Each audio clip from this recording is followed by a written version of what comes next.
ब्राह्मण माने आजि जाए काहींकि शूद्रमानंकु पदानत करी आसिछंती। धर्म नारे शूद्रंकु काहींकि लुटुछंती ब्राह्मण। छुआ अछुआ भेदभाव करी कौन पाउछंती ब्राह्मण माने। केबे सरिब ब्राह्मणक जाति प्रथा। दर्शक बंधु, हेतुवादी एवं नास्तिक नामक गोष्ठी भारतर जाति व्यवस्था सह सेथिरे चेर बांधे बसिथिबा छुआ अछुआ भली कुप्रथा को समान कहउछंती। भारतर शह शह वर्षर पवित्र व्यवस्थार अपमान करुछंती।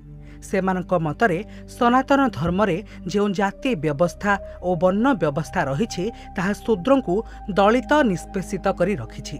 तेणु आजिर एही भिडियोरे मु आपणको कहिबाकु जाउछि जे प्रकृतरे वर्णाश्रम व्यवस्था कौन, जाति व्यवस्था कौन एवं एथिरे अस्पृश्यता केबे प्रवेश कला। तेबे आसंतु एहा उपरे विशद आलोचना करिबा।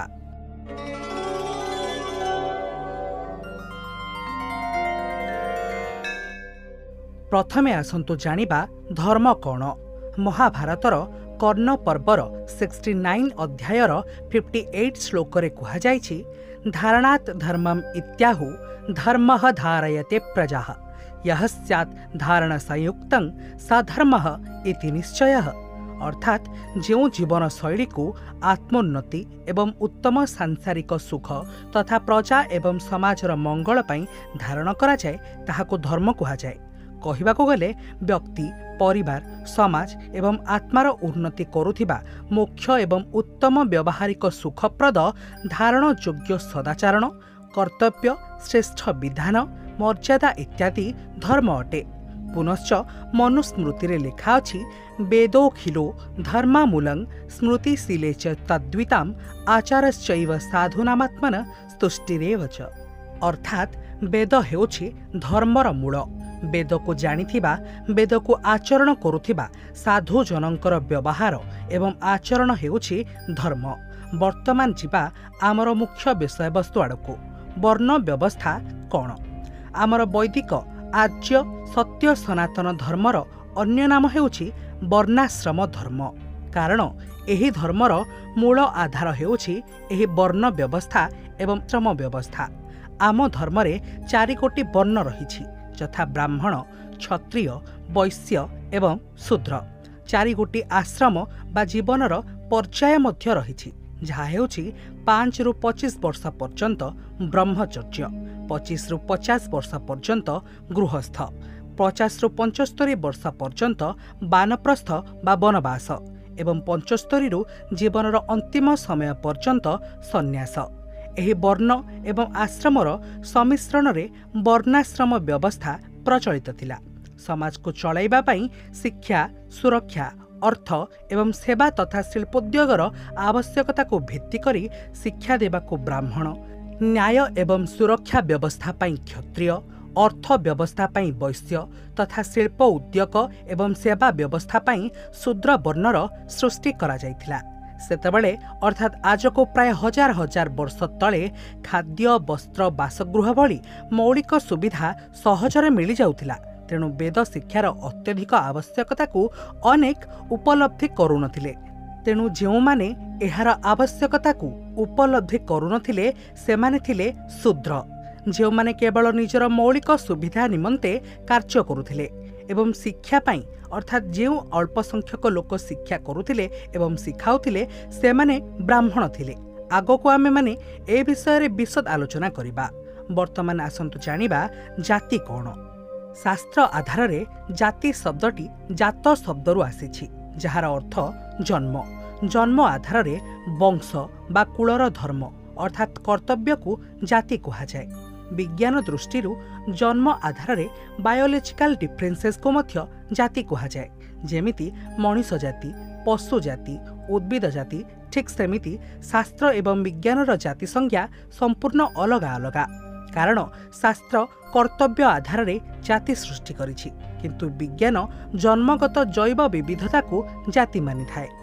संविधान रे जो एससी, एसटी, ओबीसी, जनरल आदि कास्ट बा जाति कथा रही से सबु अंचल, अर्थनैतिक स्तर एवं शिक्षागत व्यक्ति स्तर को नहीं तैयारी करा जाइछि। जेमिति ଏହି चारोटी वर्ग राष्ट्रर अर्थनीति और शिक्षा क्षेत्र में समान हो पारिबे। सेमानक भितरे थिबा अस्पृश्यता बा छुआ अछुआ भेदभाव दूरेई जाई पारिबो। तेबे वर्तमान आपण बुझी पारिथिबे शास्त्र विज्ञान एवं संविधान आधार रे जातिर संज्ञा अलगा अलगा, किंतु एहाकु नै राजनीति करुथिबा किछि राजनेता नास्तिक एवं हेतुवादी माने एहाकु समान कही राष्ट्र रे अनेक द्वेष सृष्टि करुछंती। केवल सेमाने नुहंती, जाति और वर्णर संज्ञा न जानिथिबा किछि अज्ञ व्यक्ति माने मध्य जाति प्रथा नाम रे छुआ अछुआ भेदभाव प्रतिपोषण करी समाज रे विद्वेष सृष्टि करुछंती। वर्तमान आसीबा आम समाज रे अस्पृश्यता आसिला केउठु एवं नास्तिक माने एहाको वर्ण व्यवस्था एवं जाति व्यवस्था सहित काहेकि जोड़ुछंती। दर्शक बंधु, वैदिक कालरू वर्ण व्यवस्था एवं जाति व्यवस्था रे छुआ अछुआ भेदभाव आदौ नथिला।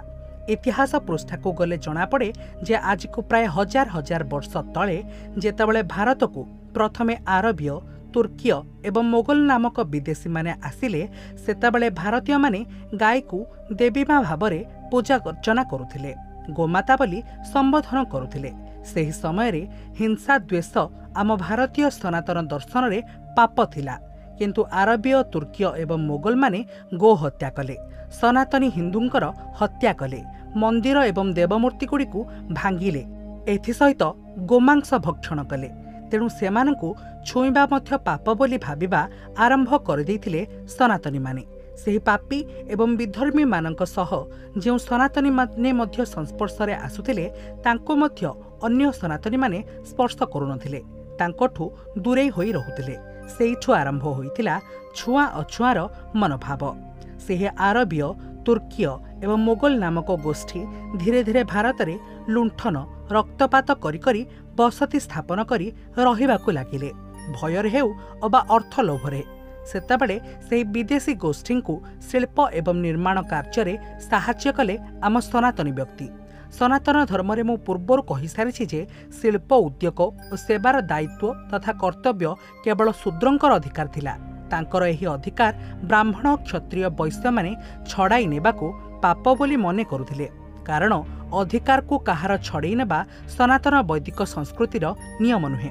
फलरे सेही विदेशी गोष्ठी को शूद्र माने ही बसती स्थापन पई शिल्प निर्माण एवं सेवारे साहाय्य करुथिले, कारण एहा थिला तांकर कर्तव्य। हेले गोहत्याकारी को अर्थ लोभरे किंबा भयरे साहाय्य करबा हेतु सेही किछि शूद्र मानकु अन्य शूद्र वैश्य क्षत्रिय ब्राह्मण एवं आदि वर्ण माने घृणा करिबाटा सेतेबेले स्वाभाविक थिला। तेणु सेइठु आरंभ होइतिला शूद्रंक प्रति अस्पृश्यतार मनोभाव।